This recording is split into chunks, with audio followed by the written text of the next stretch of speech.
Hello students, in last class we have studied about the group 17 elements and the preparation and properties of the interhalogen compounds.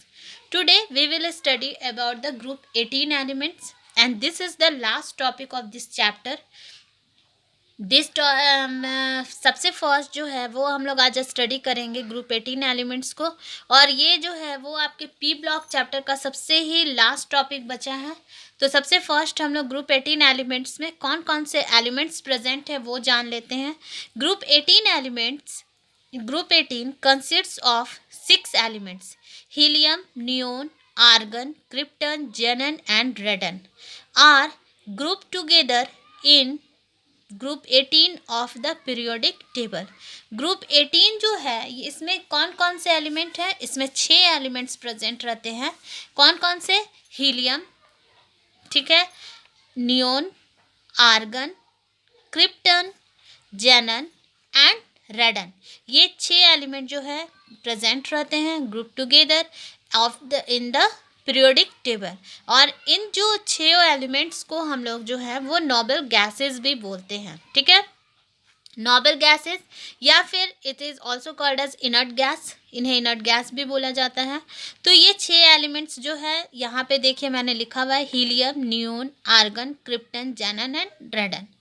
The symbol of helium is He, symbol of neon is Ne, symbol of argon is Ar, symbol of krypton is Kr, symbol of xenon is Xe, symbol of radon is Rn।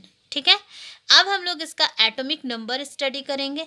Atomic number of helium is 2, atomic number of neon is 10, atomic number of argon is 18, atomic number of krypton is 36, atomic number of xenon is 54, atomic number of radon is 86। ठीक है, noble gases के atomic number जो है वो याद रहने चाहिए, बहुत इंपॉर्टेंट है। अब हम लोग इसका इलेक्ट्रॉनिक कॉन्फ़िगरेशन स्टडी करेंगे, ठीक है। तो इलेक्ट्रॉनिक कॉन्फ़िगरेशन जो है वो हीलियम का क्या होता है 1s2, नियोन क्योंकि इसका एटॉमिक नंबर जो है वो क्या है 2 है तो 2 हो गया 1s2। Atomic number of neon is 10 इसलिए यहाँ होगा 1s2, 2s2, 2p6 यानी 6 2 8 2 10। Atomic number of argon is 18, 1s2, 2s2, 2p6, 3s2, 3p6 यानी 2 2 4 6 4 10 2 12 और 6 18। ठीक है, ये आप लोग को समझ में आ रहा है। इस तरह से इलेक्ट्रॉनिक कॉन्फ़िगरेशन जो है वो लिखा जाता है। Atomic number of krypton is 36, 1s2, 2s2, 2p6, 3s2, 3p6, 3d10, 4s2, 4p6। Atomic number of xenon is 54, 1s2, 2s2, 2p6, 3s2, 3p6, 3d10, 4s2, 4p6, 4d10, 5s2, 5p6। ठीक है, तो ये इलेक्ट्रॉनिक कॉन्फ़िगरेशन जो है ये सारे elements का, ये जेनन का हो गया। And the last element is रेडन। Atomic number of radon is 86. So this electronic configuration is 1s2, 2s2, 2p6, 3s2, 3p6, 3d10, 4s2, 4p6, 4d10, 4f14, 5s2, 5p6, 5d10, 6s2, 6p6। इस तरह से electronic configuration जो है वो noble gases का लिखा जाता है। तो ये सारे जो हैं वो 6 एलिमेंट्स के मैंने एटॉमिक नंबर, इनके सिंबल और इनके इलेक्ट्रॉनिक कॉन्फ़िगरेशन ये सारे बता दिए हैं। इसको आप लोग अच्छी तरह से स्टडी करिएगा। अब हम लोग आते हैं अपने नेक्स्ट टॉपिक पे। Our next topic is the compounds of xenon. Compounds of xenon के बारे में हम लोग आज स्टडी करेंगे। और कंपाउंड्स ऑफ जेनन में आपके क्या क्या आते हैं, जैसे फ्लोराइड्स, ऑक्साइड्स एंड ऑक्सीफ्लोराइड्स। ठीक है, तो कंपाउंड्स ऑफ जेनन में ये सारे आ रहे हैं एलिमेंट कंपाउंड्स। तो इनका हम लोग आज प्रिपरेशन को स्टडी करेंगे, ठीक है, जिसमें सबसे फर्स्ट हम लोग बनाएंगे, सबसे फर्स्ट प्रिपरेशन जो है वो हम लोग का है जेनन फ्लोरीन कंपाउंड्स, यानी कि हम लोग जेनन फ्लोरीन कंपाउंड्स के बारे में स्टडी करेंगे और इसके प्रिपरेशन को स्टडी करेंगे। तो जेनन फॉर्म्स 3 फ्लोराइड्स, जनन जो है वो फॉर्म करता है 3 फ्लोराइड्स को। कौन कौन से फ्लोराइड्स को? जनन F2 को, जनन F4 को और जनन F6 को।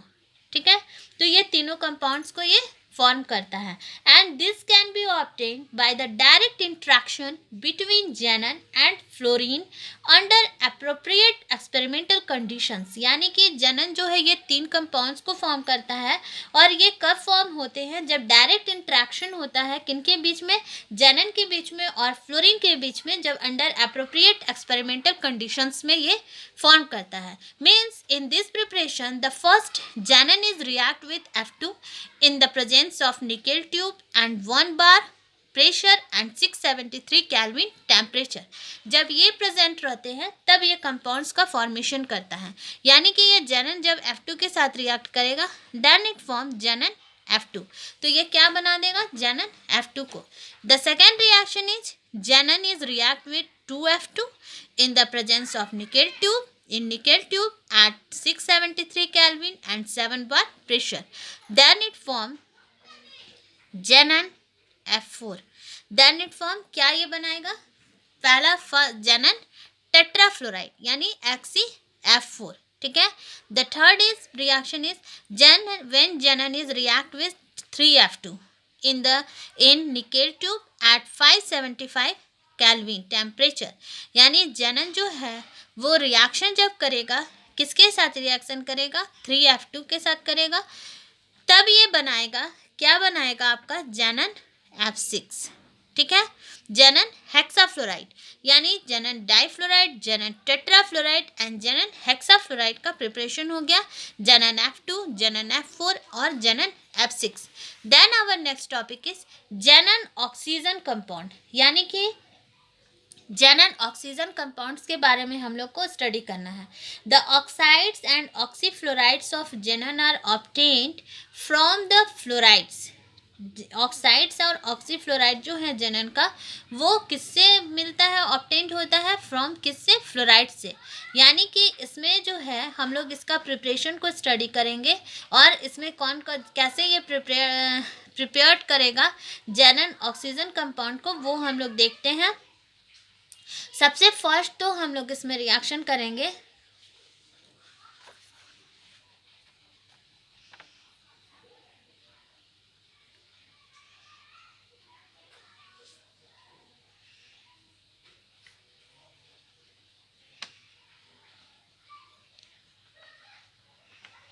जनन F4 का H2O के साथ। तब ये क्या बनाएगा?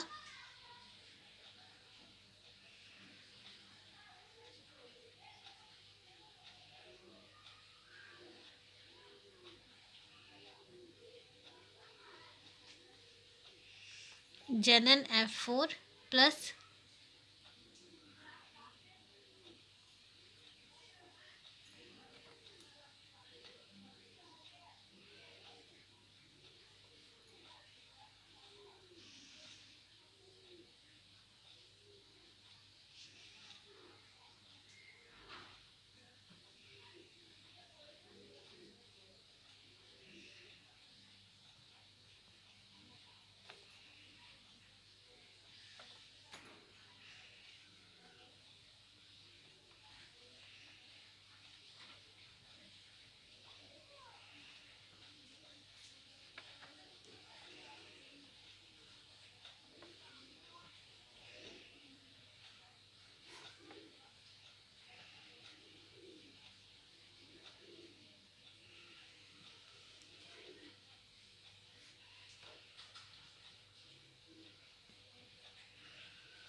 ठीक है। यानी कि जनन F4 जब रिएक्ट किया 3H2O के साथ, तो जनन प्लस जनन O3 plus 6HF plus F2 का फॉर्मेशन हुआ। जनन F6 जब रिएक्ट किया 3H2O के साथ, तो ये बनाया जनन O3 प्लस 6HF। ठीक है, तो इसमें हम लोग जो ये प्रिपरेशन जनन ऑक्सीजन कंपाउंड में किया है, ये आपका ऑब्टेन्ड कर रहा है जनन O3 को। ठीक है, यानी जनन ट्राईऑक्साइड यानी ये जो हम लोग बना रहे हैं ये आपका प्रिपरेशन हो रहा है किसके लिए, जेनन ट्राइऑक्साइड। यानी कि xenon trioxide can be obtained by the hydrolysis of xenon F4 and xenon F6। यानी कि इसमें जो है ये हम लोग का प्रिपरेशन जो हम लोग किए, इसमें हम लोग का कंपाउंड जो है वो क्या बन रहा है, जेनन ट्राइऑक्साइड का फॉर्मेशन हो रहा है। ठीक है, तो स्टूडेंट्स आज हम लोगों ने ग्रुप 18 एलिमेंट्स के एटॉमिक नंबर, उसमें कौन कौन से एलिमेंट्स प्रेजेंट है, उनका इलेक्ट्रॉनिक कॉन्फ़िगरेशन स्टडी कर लिया और कंपाउंड्स ऑफ जेनन को स्टडी कर लिया। तो ये हम लोग का आज का लास्ट टॉपिक था, वो भी कंप्लीट हो गया। तो अब हम लोग का ये सिलेबस, मेरा सिलेबस सारा कंप्लीट हो चुका है। मैंने ऑर्गेनिक केमिस्ट्री कंप्लीट कर दिया और ये हम लोगों का जो मेरा एक चैप्टर था ये भी कंप्लीट, पी ब्लॉक एलिमेंट्स आज कंप्लीट हो गया। तो अब आप लोग स्टडी करिए, सेल्फ स्टडी करिए। ठीक है, सारे जो हैं लास्ट ईयर्स के क्वेश्चंस जो हैं उनको स्टडी करिए, वो बहुत इंपॉर्टेंट रहते हैं। ठीक है, थैंक यू।